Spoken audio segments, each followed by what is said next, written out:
आज हम लोग पढ़ेंगे महासागरीय जलधारा। ठीक, महासागरीय जलधारा। इसका मतलब होता है कि देखो ये जल हमारा है। महासागरीय जलधारा का मतलब महासागर का जल की धारा जब प्रवाहित होने लगे एक जगह से दूसरी जगह, तो उसी को बोलते हैं महासागरीय जलधारा। ठीक, यानी महासागर का जल एक जगह से दूसरे जगह प्रवाहित होने लगे तो उसी जल को बोलते हैं धारा के रूप में प्रवाहित, करंट जिसको बोलते हैं हम लोग, महासागरीय करंट, ओशियन करंट। यानी महासागर का जल जब एक जगह से दूसरे जगह प्रवाहित होने लगे उसी को बोलते हैं महासागरीय जलधारा। ठीक, जैसा कि मान लो ये हमारा सागर जल है,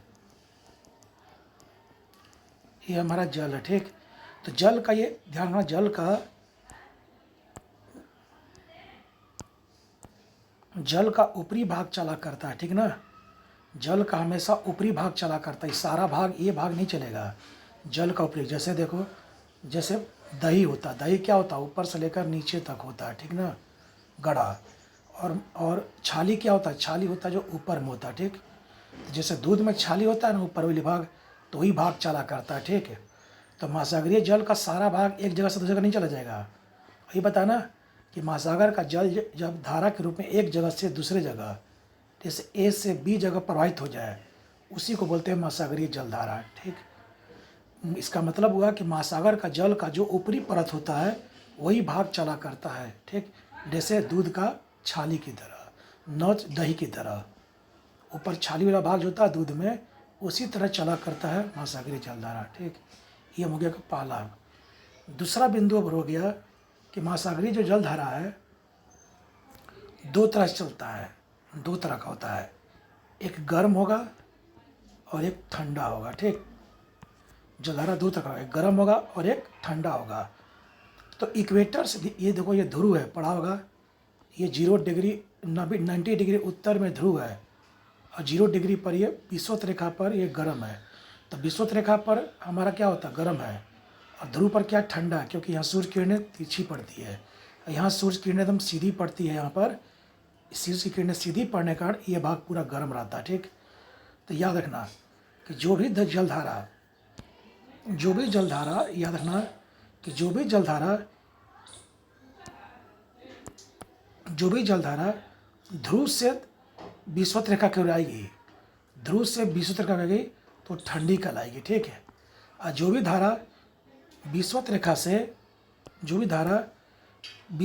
ध्रुव की ओर जाएगी वो गर्म जलधारा होगी, क्योंकि यहाँ इक्वेटर पर पड़ने के कारण क्या होता है, उसका तलीय भाग गर्म होता है। ठीक ना, तो वो भाग गर्म होने के कारण यह क्या होता है कि पानी का ऊपरी भाग गर्म होता है और ये एरिया में पानी का ऊपरी भाग ठंडा होता है। ठीक, क्योंकि यहाँ पर टेम्परेचर 0 डिग्री रहता है।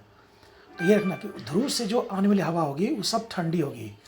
याद रखना कि जो भी जलधारा ध्रुव से विषुवत रेखा को आएगी, यानी 90 डिग्री से लेकर, गर्म धारा कौन होगी, जो 90 डिग्री से लेकर 0 डिग्री तक आएगी उसको बोलेंगे ठंडी जलधारा, उसको बोलेंगे हम लोग ठंडी जलधारा। ठीक,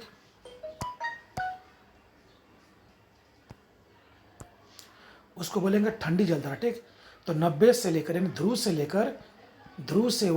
ध्रुव से विषुवत रेखा की ओर आएगी तो उसको हम बोलेंगे ठंडी जलधारा। ठीक है, ये जस्ट इसका उल्टा होता है, 0 डिग्री से 90 डिग्री की ओर है, यानी 0 से ध्रुव की ओर जो जाएगी, 0 डिग्री से 90 डिग्री की ओर, या विषुवत रेखा से ध्रुव की ओर जो जाएगी जलधारा, उसको बोलेंगे हम लोग गर्म जलधारा। ठीक, इसी के आधार पर इसको गर्म और ठंडा जलधारा बताया गया है। तो जलधारा दो तरह का होता है, एक गर्म और एक ठंडा। जो ध्रुव से विषुवत रेखा की ओर है उसको बोलेंगे ठंडी जलधारा। इन 90 डिग्री से 0 डिग्री क्या है, यानी ध्रुव से विषुवत रेखा की ओर है।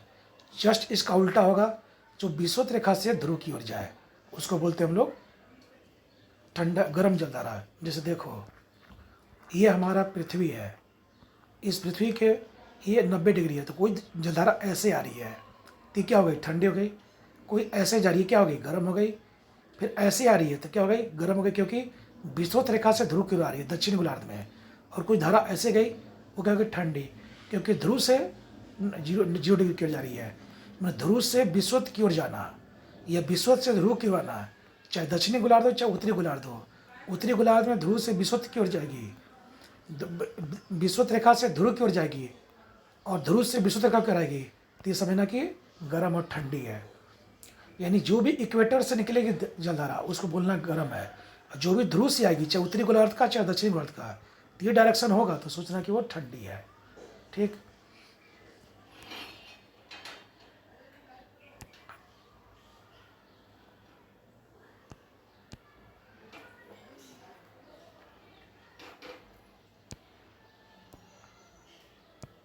अब देखो दूसरा पॉइंट आता है कि जो जलधारा है, महासागरीय जो जलधारा है वो किससे प्रभावित होती है, यानी किन कारणों से वो प्रभावित होती है। तो पहला हो गया टेम्परेचर, तापमान, दूसरा हो गया पवन की दिशा, तीसरा हो गया पृथ्वी का घूर्णन गति, चौथा हो गया घनत्व, पांचवा हो गया वर्षा, छठा हो गया महाद्वीपीय बनावट,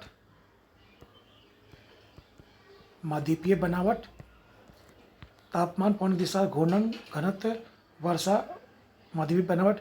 ये पांचों कारण ऐसे हैं जिसके कारण जलधारा हमारा प्रभावित होती है। मतलब इन्हीं कारणों से जलधारा हमारा प्रभावित होती है, यानी कोई पूरब से पश्चिम चलेगी, चाहे कोई पश्चिम से पूरब होती है। जैसे महाद्वीपीय बनावट है, देखो ये हमारा मान लो उत्तर अमेरिका है, ठीक। तो उत्तर अमेरिका तो जैसे मान लो यहाँ से गल्फ स्ट्रीम चल रहा है, तो गल्फ स्ट्रीम जो जलधारा चल रही है, तो ये क्या ये हमारा महाद्वीपीय बनावट है। महाद्वीपीय बनावट के कारण क्या वैसे मुड़ जाती है, क्योंकि स्थल खंड उसको मिलने के कारण वो धारा क्या वैसे मुड़ गई। अगर ये स्थल खंड ना होता, मान लो ऐसे होता है, इसको ऐसे इमेजिन करो, ये अगर ऐसे बना रहता, ऐसे, ये अगर महाद्वीपीय बनावट ऐसे होती है तो गल्फ स्ट्रीम धारा जो ऐसे मुड़ गई थी पहले, ऐसे बनावट के कारण वो क्या होती है, ऐसे निकल जाती। इसीलिए महाद्वीपीय बनावट, वर्षा, घनत्व, ये सब क्लास का चीज़ है, ठीक ना, क्योंकि यहाँ पर इसको डिस्क्रिप्शन करने का मतलब 1 घंटा इसमें लगेगा। तापमान, पवन की दिशा, घूर्णन, घनत्व, वर्षा, महाद्वीपीय बनावट, ये सारी विशेषताएँ क्या होती है, ये सारे विशेषताओं से जलधारा हमारा क्या होता है, एक जगह से दूसरी जगह प्रवाहित होता है। मतलब जलधारा को उत्पन्न होने में ये सारे कारण क्या हैं, जिम्मेवार हैं, इतना ही जानो, समझा।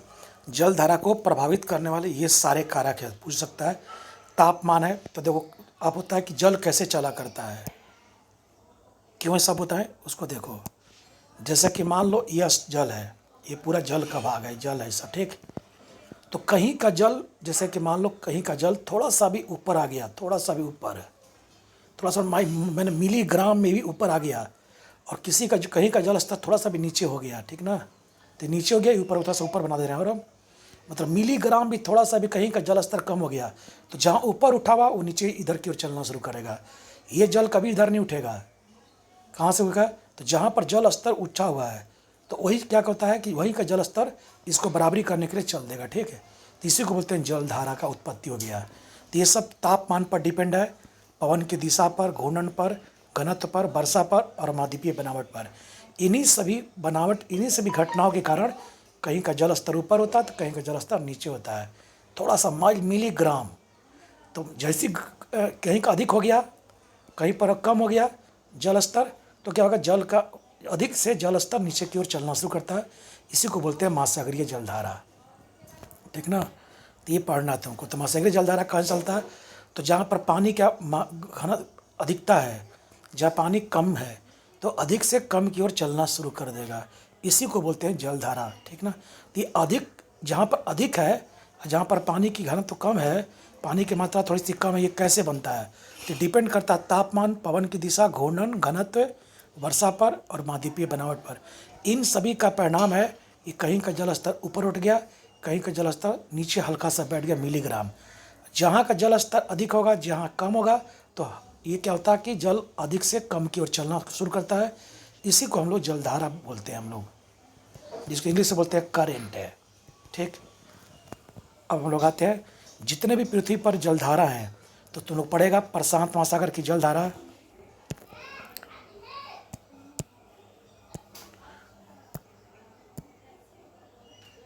पड़ेगा प्रशांत महासागर की जलधारा। तो पृथ्वी पर 3 जलधारा मेन है। एक हम इससे मान लो पृथ्वी है, इस पृथ्वी पर ये मान लो हमारा उत्तर अमेरिका है, ये दक्षिण अमेरिका है, ये यूरोप है, ये अफ्रीका महाद्वीप है, ये एशिया है सब, ठीक ना, इंडिया है, ये ऑस्ट्रेलिया है। तो यहाँ पर देखो ये पैसिफिक ओशियन है, यहाँ भी पैसिफिक ओशियन है, ये भी पैसिफिक ओशियन है, ये भी पैसिफिक ओशियन है। पृथ्वी गोल है, पृथ्वी घुमा होगा तो ये दोनों पैसिफिक ओशियन हो जाएगा, ठीक ना। ये हो जाएगा अटलांटिक ओशियन, ये हो जाएगा हिंद ओशियन। तो हिंद, पैसिफिक और ये विषुवत रेखा, ठीक ना, हिंद पैसिफिक दोनों हो गया और ये अटलांटिक। तो देखो जो ऐसे जलधारा चलेगी, जो ये जलधारा चलेगी जो विषुवत रेखा से ध्रुव की ओर जाएगी, हम क्या बोले थे, गर्म जलधारा होगी, ठीक ना। और अब क्या बोले थे कि जो जलधारा हमारा कहाँ से, जो जलधारा हमारा ध्रुव से कहाँ आएगी, विषुवत रेखा की ओर आएगी, इसको बोलना ठंडी जलधारा होगी। तो ये गर्म और ठंडी को हम लोग को पढ़ना है 3 महासागर में, प्रशांत, अटलांटिक, ये जो अटलांटिक महासागर है ये, और ये हिंद महासागर, ये भी प्रशांत महासागर, क्योंकि पृथ्वी गोल है तो इधर वाला महासागर इधर दोनों सेम होता है, ठीक ना। ग्लोब पर देखेगा तब पैसिफिक इधर भी है, पैसिफिक इधर भी है, ऐसे ग्लोब पीछे से है, ठीक। ये हो गया अटलांटिक ओशियन, ये हो गया हिंद ओशियन। तो इसी दोनों में गर्म जलधारा भी है और ठंडी भी है। जो विषुवत रेखा से जाएगी ध्रुव की ओर वो गर्म कहलाएगी, और जो ध्रुव से विषुवत रेखा की ओर आएगी वो ठंड कहलाएगी, ठीक। तो आगे हम यही तीनों महासागर का चर्चा करेंगे। देखो अभी हम लोग का टॉपिक है पैसिफिक ओशियन का महासागर। पैसिफिक ओशियन का जो जलधारा है उसका हम लोग पढ़ने जा रहे हैं। उसके बाद हम कोड बता देंगे, गर्म जलधारा का कोड क्या है, दोनों प्रशांत महासागर का है, और प्रशांत महासागर में बनने वाले ठंडी जलधारा का कोड क्या है, ये पकड़ना। एक क्वेश्चन यहाँ से भी रहेगा। पहले पैसिफिक ओशियन में आओ, इधर का पैसिफिक ओशियन इस तरफ का, तब इस तरफ का आएंगे। ग्लोब पृथ्वी पर ग्लोब है ना ये, तो देखोगे तो इधर पृथ्वी पर इधर ऐसे पीछे तरफ से पैसिफिक ओशियन दिखता है, यहाँ अटलांटिक ओशियन होगा आगे में, ठीक। तो उसी पैसिफिक ओशियन में हम लोग चलते हैं जापान के आसपास। तो देखो ये क्यूराइल जलधारा है, ये ठंडी क्यों है बताओ। क्यूराइल धारा कहाँ पड़ेगी तुमको, जापान के पास मिलेगी। ये ठंडी क्यों है देखो, क्योंकि विषुवत रेखा से ध्रुव से कहाँ रही है, विषुवत, देखो इसका डायरेक्शन ऐसे है, ध्रुव से विषुवत रेखा की आ रही है। अभी हम थोड़ा देर पहले बताए थे कि ध्रुव से विषुवत रेखा की है वो ठंडी जलधारा होती है। तो क्यूराइल धारा क्यों ठंडी है, क्योंकि ध्रुव से कहाँ रही है, विषुवत रेखा की ओर आ रही है, ठीक। अब इधर से आओ, क्यूरेशियो गर्म क्यों है, तो देखो ये विषुवत रेखा से ध्रुव की ओर जा रही है और जापान के पश्चिम में बहती है। यही दोनों जलधारा जब क्या होता है, मिलता है, जब जो दोनों जलधारा मिलता है तो देखो क्या होता है, जब ठंडी जलधारा और गर्म जलधारा, दो विपरीत जलधारा जब मिलन होता है, ठीक ना, तो एक प्रकार का धुंध पैदा होता है। जैसे तुम देखता होगा बाथरूम में नहा स्नान करते होगे तो तसली में गर्म पानी करके अगर तुम बाथरूम में बाल्टी में डालते देखो आप पूरे बाथरूम के कमरे में पूरा धुंध बन जाता होगा। तो उसी तरह का धुंध बन जाता है। और ये धुंध क्या होता है कि प्लैंकटन नामक पौधा के लिए काफ़ी उपयुक्त होता है। प्लैंकटन नामक पौधा, समझा। तो प्लैंकटन नामक पौधा काफ़ी मुलायम और काफ़ी रसीला होता है और इस फसल को मछली बड़ी चाव से खाती है सब। तुम लोग शादी बारात में जाते होगे तो जहाँ देखता होगा मीट भात वाला होता है वहाँ चाँप देता होगा बढ़िया, उधर टूट पड़ता है सब, क्योंकि तुम्हारा पसंदीदा भोजन है। और जहाँ कचौड़ी पकौड़ी बना उसको छोड़ देता है सब लोग, क्योंकि तुम्हारा पसंदीदा भोजन है। तो क्या बताए, जब दो विपरीत जलधारा का मिलन होता है तो वहाँ पर एक भंवर पैदा होता है, मतलब धुंध पैदा होता है। वो धुंध क्या होता है, प्लैंकटन नामक पौधा के लिए उपयुक्त होता है, ठीक। ये प्लैंकटन इतनी स्वादिष्ट पौधे होते हैं कि वहाँ की मछलियाँ इसको काफ़ी चाव से खाती है और मछली यहाँ पर जमघड़ा लग जाता है। सारे जगह की मछली यहाँ पर आकर के झुंड लग जाती है। कैसे बारात में जहाँ मीट भात मिलता है झुंड लगा देता है सब लेने के लिए, हम पहले लें। तो क्यूराइल धारा और क्यूरेशियो धारा, जो धारा जब मिलती है जापान के पास मिलन होता है तो एक ठंडा है एक गर्म है, दोनों विपरीत जलधारा जब मिलती है तो एक धुंध पैदा होता है। धुंध में प्लैंकटन पौधा होगा और प्लैंकटन पौधा के लिए क्या होता है कि मछलियाँ उसको काफ़ी चाव से खाने के लिए सारा मछली इधर से आना शुरू कर देती है। तो यहाँ पूरे मछलियों का जमावड़ा रहता है, इसीलिए यहाँ पर एक फिशरी केंद्र बन गया है, और मछली उत्पादन केंद्र है जापान के पास। इसलिए जापान विश्व में मछली उत्पादन का एक बहुत प्रमुख केंद्र रहा है। तो क्यूरेशियो किस जलधारा है, गर्म जलधारा है। क्यों, क्योंकि अभी बताए थे जो विषुवत रेखा से ध्रुव की ओर जाए वो गर्म होता है और जो ध्रुव से विषुवत रेखा ठंडा होता है। तो क्यूराइल जापान के पास ठंडी जलधारा है और कुरुशु जापान के पास गर्म जलधारा, दोनों जापान के पश्चिमी तट पर है। ये जापान के पश्चिमी तट पर एक और सुसीमा धारा है, गर्म है। क्यों गर्म है? इसका डायरेक्शन ऐसे देखो, क्योंकि ये विषुवत रेखा से ध्रुव की ओर जा रही है। तो अभी बताए थे थोड़ा देर पहले कि विषुवत रेखा से ध्रुव की ओर जो जा रही है उसको क्या बोलते हैं हम लोग? गर्म जलधारा। और जो ध्रुव से विषुवत रेखा की जा रही है उसको बोलते हैं ठंडी। और दो विपरीत धाराओं का जहाँ मिलन होगा वहाँ पर भंवर पैदा होगा, धुंध पैदा होगा, प्लैंकटन पौधा निकलेगा, मछली को उपयुक्त भोजन आएगा, मछली वहाँ पर पहुँचेंगे, मछलियों का जमणौ लगेगा और मछली का केंद्र बन जाएगा। इसीलिए जापान के पास मछली का केंद्र बिंदु है। ठीक। और कुरुशु जलधारा के बारे में एक और कहावत क्या है कि काफ़ी गहरा और ये नीला होता है। इस कारण से जापान के लोग इसको काली धारा भी कहते हैं। तो किस जलधारा को काली धारा कहा गया है? तो कुरुशु जलधारा को। कैसी होती है? गर्म होती है। ठीक। अब देखो, ये अंटार्कटिका हो गया, इधर आते ही प्रशांत सागर के पास है। तो यहाँ पर भी देखो, अंटार्कटिका कहाँ पर है? दक्षिण की ओर है। तो ध्रुव से जो निकलती है और विषुवत रेखा की ओर जा रही है वो भी ठंडी जलधारा है। तो अंटार्कटिका धारा कैसी है? ठंडी जलधारा है। ठीक। अब आता है, हम लोग चले अमेरिका की ओर। इधर भी प्रशांत महासागर है, इधर भी प्रशांत, इधर भी प्रशांत, इधर भी पैसिफिक ओशियन है। अभी हम लोग पैसिफिक का धारा पढ़ रहे थे। 3 धारा पढ़े हैं, क्यूराइल, कुरुशु और सुसीमा। क्यूराइल ठंडी है क्योंकि ध्रुव से आ रही है, और कुरुशु और सुसीमा क्या गर्म है क्योंकि ये विषुवत रेखा से ध्रुव की ओर जा रही है। ठीक। अब आते हम लोग कैलिफोर्निया धारा। कैलिफोर्निया धारा भी ठंडी क्यों है? तो देखो इसका डायरेक्शन क्या है, विषुवत रेखा से ध्रुव से विषुवत रेखा की ओर जा रही है। तो ये ठंडी है कैलिफोर्निया।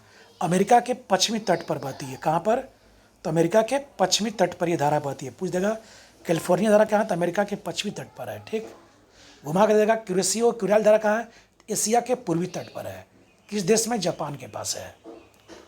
इधर आओ, तो कैलिफोर्निया धारा कैसी है? ठंडी जलधारा है। ठीक। क्यों ठंडी? पता है कि जहाँ देखना ध्रुव से विषुवत रेखा को जा रही है, ऐसे डायरेक्शन होगा तो सोचना कि ये विषुवत रेखा है ना, ये तो ध्रुव से कहाँ रही है? विषुवत रेखा की ओर। किस महासागर में? तो प्रशांत महासागर में। तो प्रशांत महासागर की चौथी धारा पता है अभी हम, और ये 5वीं था अंटार्कटिका। ये तीनों अभी किस महासागर में थे? प्रशांत महासागर में चलने धारा थी।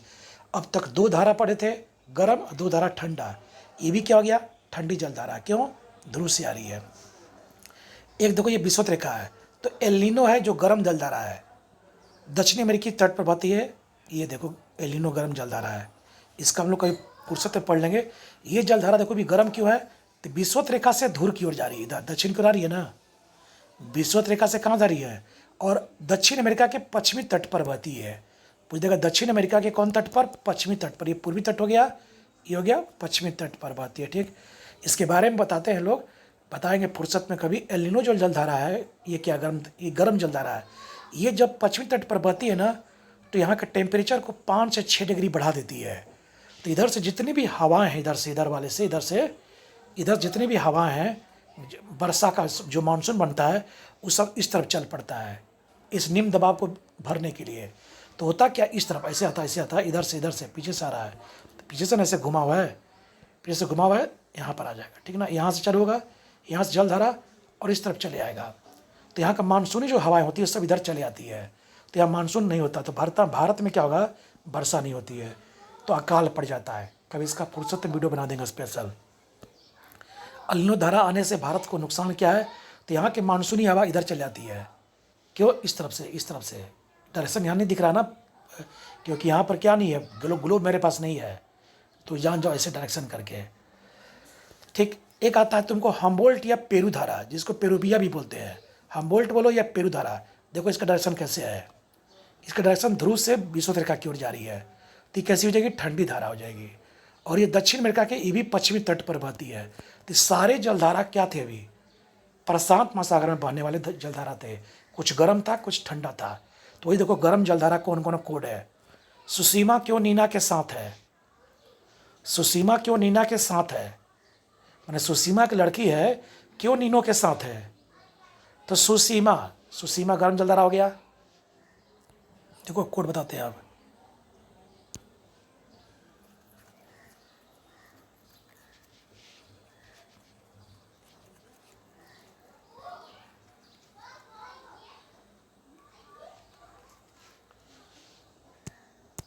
तो कोड देखो अब, सुसीमा क्यों नीनो के साथ है, ठीक ना। तो सुसीमा कैसी जलधारा है, गर्म जलधारा। देखो कहाँ की, प्रशांत महासागर का हम कोड बनाए हैं। क्यों, क्यों से क्या हो गया, क्यूरेसियो, क्यों, नीनो, नीनो क्या हो गया, अल्नीनो, के साथ है, के साथ को सेंटेंस को क्या करने के लिए, मिलाने के लिए है, तो गर्म जलधारा हो गया अब तक, ठीक ना। इसका कोड है कि सुसीमा क्यों नीनो के साथ है, तो सुसीमा क्यों, क्यों से क्यूरेसियो, नीनो से अल्नीनो, के साथ सेंटेंस को मिलाने के लिए, ठीक। अब ठंडी जलधारा है प्रशांत महासागर, ये कौन कौन है, प्रशांत महासागर की ठंडी जलधारा कौन कौन है उसको देखो। तो ठंडी कौन कौन है, तो कैलिफोर्निया है, हम्बोल्ट या पेरू है, और क्यूराइल धारा है, और अंटार्कटिका है। तो प्रशांत अंकल क्यों ठंडा है, कोड है प्रशांत अंकल क्यों ठंडा है। तो प्रशांत मतलब प्रशांत महासागर हो गया, ठीक ना। अंकल, अ से क्या हो गया, अंटार्कटिका, कल से क्या हो गया, कैलिफोर्निया, अंकल क्यों से हो गया, क्यूराइल, ठंडा है, कैसी है, तो ठंडा है से हो गया, हम्बोल्ट है।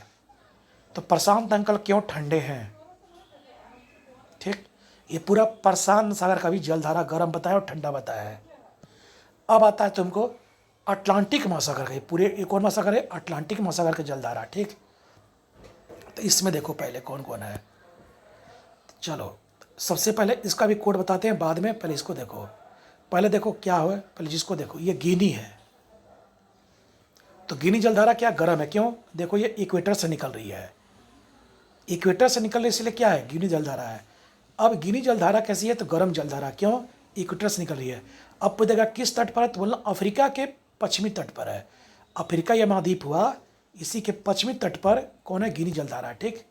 और इक्वेटर के समीप है, तो गिनी देश के पश्चिमी तट पर है, गिनी देश भी है, और अफ्रीका महाद्वीप के गिनी देश के पश्चिमी तट पर है।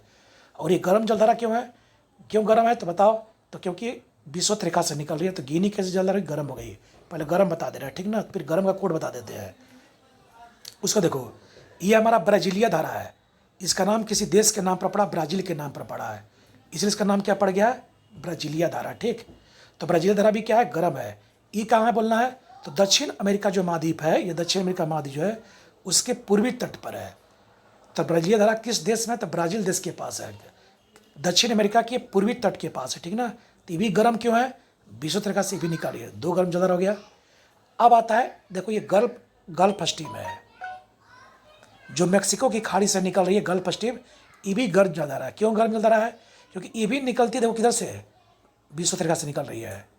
फॉकलैंड भी कैसा है, ये भी गर्म जलधारा है, क्यों, क्योंकि ये सब विषुवत रेखा से निकल रहे हैं। ये फॉकलैंड जलधारा देख लो, समझा। तो अभी जो जो बताया हम क्या बताएं, सब गर्म जलधारा है, ठीक ना। अब आओ यहीं पर देखो, यूरोप के पश्चिमी तट पर देखो है एक रेनेल धारा है, यूरोप के पश्चिमी तट पर एक रेनेल धारा है, जिसका जो गर्म जलधारा है, यूरोप के पश्चिमी तट पर, ये भी विषुवत रेखा से निकल रही है, ये भी क्या है, रेनेल। तो रेनेल कैसी है, तो गर्म जलधारा है। कहाँ है, तो यूरोप के पश्चिमी तट पर, यूरोप है पूरा, उसके पश्चिमी तट पर। तो अभी तक हम लोग सारा किसका देखे थे, अटलांटिक महासागर में बहने वाली गर्म जलधारा, गल्फ स्ट्रीम, फॉकलैंड, ब्राजीलिया, तो गिनी, रेनेल, ये सब जलधारा क्या है, तो एक दो तीन चार पाँच जलधारा क्या है, अब तक हम लोग पढ़े गर्म जलधारा, ठीक ना। तो इसका कोड देखो क्या है, गर्म जलधारा का देखो, यहाँ पर क्या कोड वाली है, ब्रा वाली गर्ल गिनी, समझा, ब्रा वाली गर्ल को गिनी ना, कोड है ब्रा वाली गर्ल को गिनी ना, भोजपुरी में लिखा हुआ है, ब्रा वाली गर्ल को गिनी ना, मैंने जो लड़की ब्रा पहनती है उसके गर्ल, उस सारी लड़कियों को गिनो, कौन लड़की ब्रा पहनी है, तो ब्रा वाली गर्ल को गिनिए ना। तो ब्रा मतलब क्या हो गया, ब्राजीलिया धारा, ठीक है। वाली सेंटेंस को मिलाने के लिए, गर्ल से क्या हो गया, गल्फ स्ट्रीम, ठीक है, गर्ल से क्या हो गया, गल्फ स्ट्रीम हो गया। गिनी से क्या होगा, गिनी जलधारा, ठीक ना। नास हो गया रेनेल धारा, ठीक ना। और ले एक हो गया फॉकलैंड है। तो ब्रा वाली गर्ल को गिनी ना, ठीक ना। तो सारे ये क्या हो गया, ब्रा से ब्राज़ील, गर्म से गर्म गर्ल से गर्म जलधारा, गिनी से गिनी धारा, ना से रेनेल, और फा से हो गया फॉकलैंड जलधारा। तो सारे जलधारा क्या है, गर्म है, ठीक। अब देखो, अब हम लोग आते हैं ठंडी जलधारा कौन कौन है। अब देखो ठंडी जलधारा कौन कौन है। देखो लेब्रोडर, लेब्रोडर क्यों ठंडी है तो बोलना उत्तरी ध्रुव से विषुवत रेखा की ओर आ रही है, ठीक है। इरिंगर, इसका भी क्या है, ठंडे प्रदेश में, देखो ये भी उत्तरी ध्रुव से क्या हो रही है, उत्तरी ध्रुव से विषुवत रेखा की ओर आ रही है, तो ये भी क्या है, ठंडी है। इरिंगर जो पड़ता है आइसलैंड में, तो इरिंगर जलधारा कहाँ पड़ती है, आइसलैंड में, ये ठंडी है, ठीक ना। लेब्रोडर कहाँ है, कनाडा के उत्तरी तरफ बहती है, कनाडा के उत्तरी पश्चिमी तट पूर्वी तट पर बहती है, ये भी ठंडी है। तो एक धारा दो धारा ठंडी भी है। तो ये अटलांटिक महासागर की दोनों धारा है, ठीक ना, और दोनों भी क्या है, ठंडी है। एक आओ किनारी धारा, तो जो किनारी धारा है ये भी देखो ध्रुव से विषुवत रेखा की डायरेक्शन देखो ऐसे है, तो ये भी क्या हो गई, ठंडी हो गई। तो अटलांटिक महासागर में बहने वाली तीन धारा कौन कौन ठंडी है, लेब्रोडर, इरिंगर और किनारी। अब आते हैं दक्षिण में, आप बेंगुएला जो धारा है, तो बेंगुएला के समीप कौन है, बेंगुएला धारा है, ये भी देखो ध्रुव से क्या आ रही है, विषुवत रेखा की जा रही है, इसलिए ये कहाँ बहती है, तो अमेरिका के पश्चिमी तट पर, तो ये क्या हो गई, ठंडी हो गई। ये देखो फॉकलैंड जलधारा, ये भी क्या है, ये ध्रुव से कहाँ जा रही है, विषुवत रेखा की जा रही है, तो ये भी क्या हो गई, ठंडी जलधारा हो गई, ठीक है ना। ये सब क्या हो गई, ठंडी जलधारा है, क्योंकि ध्रुव से कहाँ जा रही है, विषुवत रेखा की जा रही है। तो 1 2 3 4 5 जलधारा अटलांटिक महासागर की ठंडी है मेन, ठीक है। इसका भी कोड देखो क्या कोड बना है, इस बफेलो को केतारी दे दो, केतारी मैंने ऊख वाला, ऊख को क्या बोलते हैं, केतारी, इस बफेलो को केतारी दो। इस मैंने क्या हो गया, इस देखो, इसका मतलब हो गया इरिंगर, ठीक ना। बे से क्या हो गया, बेंगुएला, फेर से क्या हो गया, फॉकलैंड, लो से क्या हो गया, लेब्रोडर, केतारी से क्या हो गया, केनारी बोल देना, ठीक है। तो ये 5 जलधारा जो है इसी कोड पर है, इस बफेलो को केतारी दे दो, ठीक। तो 5 जलधारा हमारा ठंडी है और 4-5 जलधारा हमारा गर्म जलधारा है, जो अटलांटिक महासागर में बहती है, जो अटलांटिक महासागर में बहती है। और बताए थे कि जो महासागर, अब आते हैं जो महासागर क्या होगा, जो जलधारा महासागर का जलधारा ध्रुव से विषुवत रेखा को रहेगा वो ठंडी होगा, और जो विषुवत रेखा ध्रुव को जाएगा वो गर्म होगा। अब देखो ध्यान सुने और पहले दक्षिण अटलांटिक में चलते हैं। देखो ये ब्राजीलिया है,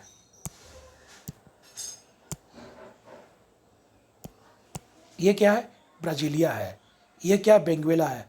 तो देखो पूछ देगा अटलांटिक महासागर में कितने धारा मिलकर एक वृत्त का निर्माण करते हैं, अटलांटिक महासागर में कितने जलधारा मिलकर एक वृत्त का निर्माण करते हैं। देखो ऐसे आ रहा है, ये एक यहाँ पर आ गया, ये ठंडी जलधारा है, फिर ये बेंगुएला हो गया, ऐसे वृत्त का निर्माण करते हैं। तो फॉकलैंड, ब्राजीलिया और बेंगुएला, ये तीनों मिलकर एक वृत्त का क्या करते हैं, निर्माण करते हैं। किस महासागर में, अटलांटिक महासागर में। ये क्यों ऐसे मुड़ गया, तभी बताते ना, पीछे में महाद्वीपीय बनावट के कारण है। अगर महाद्वीप ऐसे होता तो सीधे चला था, ऐसे चले जाता, तो महाद्वीपीय बनावट कर ऐसे मुड़ गया है। तो ब्राज़ील, फॉकलैंड और बेंगुएला ये तीनों मिलकर अटलांटिक महासागर में एक वृत्त का निर्माण करते हैं, जलधारा। तो ये जलधारा एक वृत्त का निर्माण करती है, ठीक। अब देखो मैक्सिको से निकलने वाली गल्फ स्ट्रीम, देखो इसका विशेषता देखना, ध्यान सुनना सब। यहाँ पर सबसे तेज धारा है, पूरे जलधारा तुम जितना पृथ्वी पर देखते हो, समुद्र का जलधारा, महासागरीय का जलधारा, उसमें सबसे तेज गति से ही जलधारा बहती है। तो सबसे तेज गति से बहने वाली जलधारा कौन है, गल्फ स्ट्रीम है, ठीक ना, जो गर्म है, ग से गल्फ, ग से गर्म है, समझा। इसको यूरोप का कंबल भी बोला गया, यूरोप का गर्म का कंबल ही बोलाता है इसी जलधारा को, यूरोप का गर्म का कंबल क्यों बोलाता है, देखो बताते हैं कैसे। तो देखो तुम लोग को पता होगा कि ये हमारा यूरोपियन कंट्री है, देखो सब यूरोपियन कंट्री है, और यहाँ पर तुम देखा नॉर्वे तट है। पहले बताते हैं क्या नॉर्वे है, नॉर्वे का एक तट है, ठीक ना, यहाँ पर नॉर्वे का तट है। और तट इसका पूछता है कि किस देश का तट सालों भर खुला रहता है, चाहे ठंडा हो, देखता होगा ठंडा प्रदेश में नॉर्वे तरफ का, इधर उत्तरी गोलार्ध में नॉर्वे तरफ का सारा, इधर नॉर्वे तट का पूरा बर्फ क्या होता है, जलाशय ठंडा से बर्फ बन जाता है 0 डिग्री पर, ठीक ना। लेकिन नॉर्वे एक ऐसा देश है जिसका जो जलाशय है वो ठंडा के कारण ठंडा मौसम में भी गर्म रहता है, और पानी पूरा जलाशय जो है बर्फ़ न बन करके पिघला हुआ रहता है। क्यों, तो किस तट का हमेशा खुला रहता है, नॉर्वे तट हमेशा खुला, मैंने क्या होता है, वहाँ हमेशा जहाज जाते हैं। क्यों, ठंडा में क्या होता है, पानी जम जाता है, तो पानी जम गया तो यहाँ पर जहाज चलेगा नहीं। लेकिन नॉर्वे का तट ऐसा है कि सालों भर ये पिघला रहता है, क्यों, उसका कारण है देखो, मैक्सिको की खाड़ी, यहाँ देखो मैक्सिको है उत्तरी अमेरिका में, ये देखो यहाँ मैक्सिको है, इसी खाड़ी से गल्फ स्ट्रीम जा रही है ध्रुव की ओर। तो विश्वतरेखा से निकला तो गर्म हो गया, जैसे ही गया तो इधर से देखो लेब्रोटर धारा आ रही है, लेब्रोडर धारा है, ठीक ना, देखो लेब्रोडर धारा आ रही है जो ठंडी है। तो अभी बताए थे कि ठंडी और ये गर्म है, दो विपरीत धारा है। दोनों धारा न्यू फाउंडलैंड द्वीप, कनाडा के पास है, न्यू फाउंडलैंड द्वीप है, कहाँ के पास है, कनाडा के पास एक छोटा द्वीप है, टापू है, वहीं पर दोनों का मिलन होता है। लेब्रोडर जो ठंडी आ रही है, इधर जा रही है गर्म जलधारा गल्फ स्ट्रीम, दोनों के मिलन के बाद एक भंवर पैदा होता है, धुंध पैदा होता है। और अभी बताए थे धुंध से प्लैंकटन पौधा होगा, प्लैंकटन पौधा मछली के लिए काफ़ी उपयुक्त होता है। और यहाँ पर प्लैंकटन जब पौधा पैदा होता है तो सारे इस एरिया के मछलियों का यहाँ जमावड़ा लग जाता है, तो उसको एक मछली का केंद्र बना दिया गया, इसका नाम है ग्रैंड बैंक। तो ग्रैंड बैंक किस महासागर में, अटलांटिक में है। किन दो महासागरीय जलधारा से बनता है, तो लेब्रोडर और गल्फ स्ट्रीम, एक ठंडी और एक ठंडी और एक गर्म। अब क्या होता है कि इसे टकरा करके भंवर पैदा कर करके प्लैंकटन नामक पौधा के लिए अनुकूल बनाता है। और प्लैंकटन नामक पौधा क्या होता है, मछलियों का सबसे उपयुक्त भोजन होता है, समझा। अब यहाँ टकरा कर क्या होती है, आगे की ओर निकल जाती है गल्फ स्ट्रीम, ये गर्म है, तो यहाँ जो नॉर्वे के तट पर जो बर्फ़ जमा हो रहता है उसको पिघला देती है जलधारा। तो नॉर्वे का तट सालों भर क्या रहता है, खुला रहता है, चाहे ठंडा हो चाहे गर्मी हो, क्योंकि और सब देश का तट क्या होता है, बर्फ़ जम रहता है ठंडा में।